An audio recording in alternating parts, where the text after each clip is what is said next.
aqui apenas são as reservas indígenas no Brasil, né? Onde tem uma reserva indígena, tem uma riqueza embaixo dela. Temos que mudar isso daí.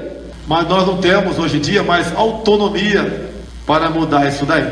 Entregou-se tanto nossa nação que chegamos a esse ponto. Mas dá para mudar o nosso país. Isso aqui é só reserva indígena. Está faltando quilombolas, é outra brincadeira.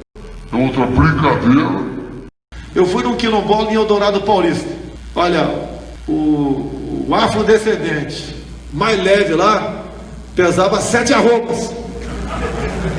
Não fazem nada. Eu acho que nem para procriadores serve mais. Mais de R$1 bilhão por ano gastado com eles. Pode ter certeza, se eu chegar lá, não vai ter dinheiro para ONG. Esses inúteis vão ter que trabalhar. Se eu chegar lá, no que depender de mim, todo cidadão vai ter uma arma de fogo dentro de casa. Não vai ter 1 centímetro demarcado para reserva indígena ou para quilombola. Com parcerias, nós vamos resgatar esse Brasil. Comecem já ir se acostumando. Não sou e não serei um candidato para agradar. Serei um candidato para falar o que tem que ser falado. E a responsabilidade de votar é dos senhores. Nosso assunto agora é preconceito e discriminação, mas a notícia também é boa. O deputado federal Jair Bolsonaro foi condenado a pagar R$50 mil por danos morais coletivos a comunidades quilombolas e à população negra em geral. O dinheiro vai para um fundo federal de defesa dos direitos difusos. Em abril, o Ministério Público Federal do Rio de Janeiro entrou com um processo contra Bolsonaro por causa de uma palestra no Clube Hebraica, em que ofendeu e depreciou a população negra e os quilombolas. Na ação, os procuradores da República acusam Bolsonaro de usar expressões injuriosas, preconceituosas e discriminatórias, com o claro propósito de ofender, ridicularizar, maltratar e desumanizar as comunidades quilombolas e a população negra. Bolsonaro, que pode recorrer da sentença, anunciou que não vai se pronunciar sobre o caso. É o Jair Bolsonaro. No que depender de mim, você terá direito à legítima defesa da vida e da propriedade. E a partir de 2019, você terá direito a portar um fuzil dentro da sua fazenda. Não podemos deixar que os marginais, com um gorrinho vermelho na cabeça, intitulado MST, barbarize os proprietários rurais do Brasil. Um abraço a você e temos fé, esperança e vamos mudar esse Brasil. Até mais. Você que está numa ONGzinha aí, pegando grana de fora, você sabe que as ONGs, grande parte, não tem vez comigo, né? A gente bota para quebrar em cima desse pessoal lá. Não consigo matar esse câncer, né, em grande parte, chamado ONG, que tem na Amazônia. Lá no sertão, lá tem o cabra da peste nordestino morrendo de sede. Então, aos poucos, a gente vai mudando o Brasil. O presidente fala muito de ONGs. Há ONGs picaretas, não há nenhuma dúvida, mas há também ONGs sérias. O governo perdeu dinheiro, rasgou o dinheiro do Fundo Amazônia, dinheiro doado pela Noruega e pela Alemanha, que era administrado pelo BNDES, sob a alegação de que ONGs estavam delinquindo no BNDES. Até agora, ninguém apresentou nenhuma denúncia no Ministério Público. Ou o presidente, o seu ministro do Meio Ambiente estão prevaricando, ou as ONGs não são assim tão desonestas quanto diz o presidente. Então é preciso ter consequência. Se ele diz que há ONGs desonestas, é bom que as identifique. Deve haver, certamente há.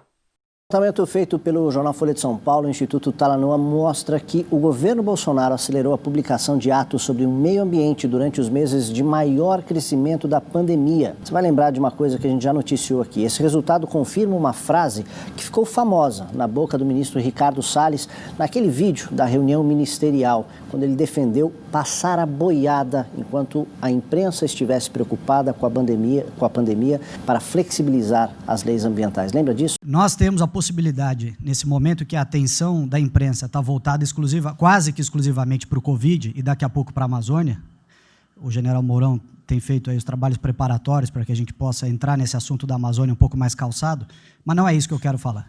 a oportunidade que nós temos, que a imprensa não está nos dando um pouco de alívio nos outros temas, é passar as reformas infralegais de desregulamentação, simplificação, todas as reformas que o mundo inteiro, nessas viagens que se referiu o Onyx, certamente cobrou dele, cobrou do Paulo, cobrou da Tereza, cobrou do Tarcísio, cobrou de todo mundo.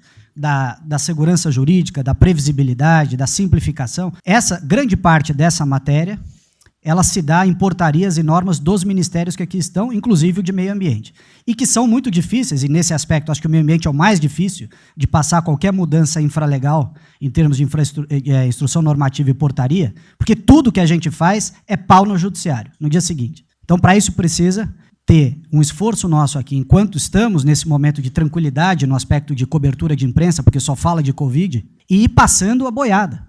E mudando todo o regramento, e simplificando normas, de IFAM, de Ministério da Agricultura, de Ministério do Meio Ambiente, de Ministério disso, de Ministério daquilo. Agora é a hora de unir esforços para dar de baseada a simplificação de regulatório que nós precisamos, em todos os aspectos. E deixar a AGU, o André não está aí, né?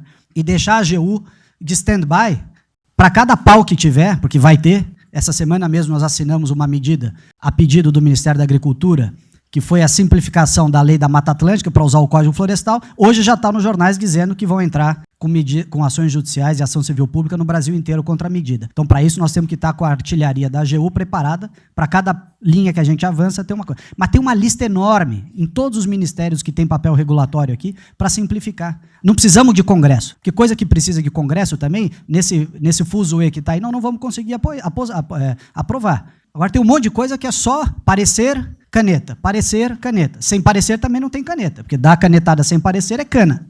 Pois é, olha o resultado. De acordo com o levantamento, foram publicados 195 atos sobre meio ambiente no Diário Oficial entre março e maio. Nos mesmos meses de 2019, foram apenas 16, um aumento de 12 vezes. Na reunião ministerial do dia 22 de abril, Ricardo Salles disse que o período da pandemia seria ideal para mudar regras ligadas à proteção ambiental e à área de agricultura e evitar críticas e processos na Justiça. Uma das boiadas que chegou a ser contestada pela Justiça foi a reforma do ICMBio, órgão responsável pela gestão das unidades de conservação no país. A mudança exonerou gestores especializados e nomeou militares. Outro exemplo é uma instrução normativa do Ministério do Meio Ambiente que regula indenizações em áreas de conservação.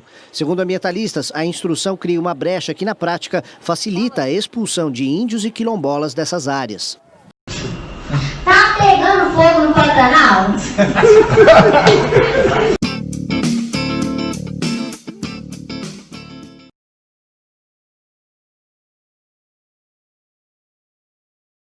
A grosso modo, vamos perguntar: quem cuida do meio ambiente?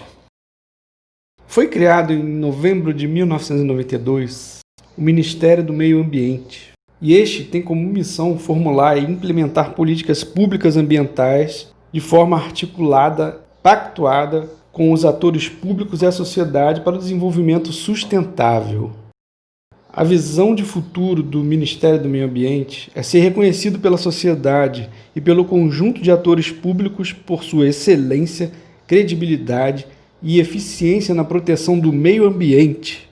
Ademais, o Ministério do Meio Ambiente possui uma estrutura organizacional composta de gabinete e secretarias diversas, órgãos colegiados e entidades vinculadas.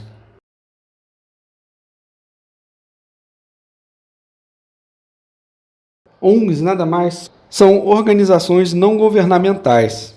São entidades que não têm fins lucrativos e realizam diversos tipos de ações solidárias para com públicos específicos. Elas podem atuar nas áreas da saúde, educação, assistência social, economia, ambiente, entre outras em âmbito local, estadual, nacional e até internacional.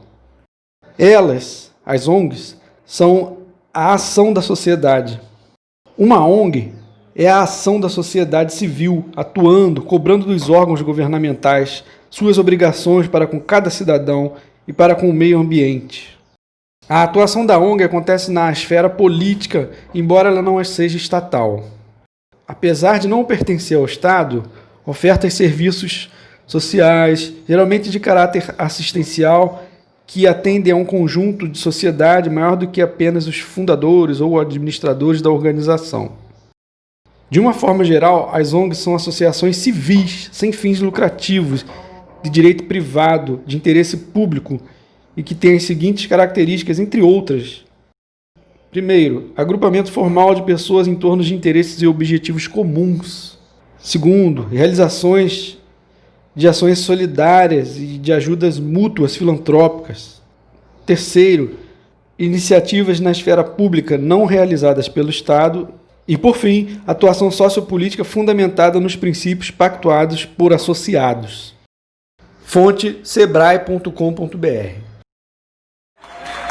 Pode ter certeza, se eu chegar lá, não vai ter dinheiro para ONG. Esses inúteis vão ter que trabalhar. Se eu chegar lá, no que depender de mim, todo cidadão vai ter uma arma de fogo dentro de casa. Não vai ter 1 centímetro demarcado para reserva indígena ou para quilombola. Com parcerias, nós vamos resgatar esse Brasil.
queremos fazer o casamento do meio ambiente com o progresso.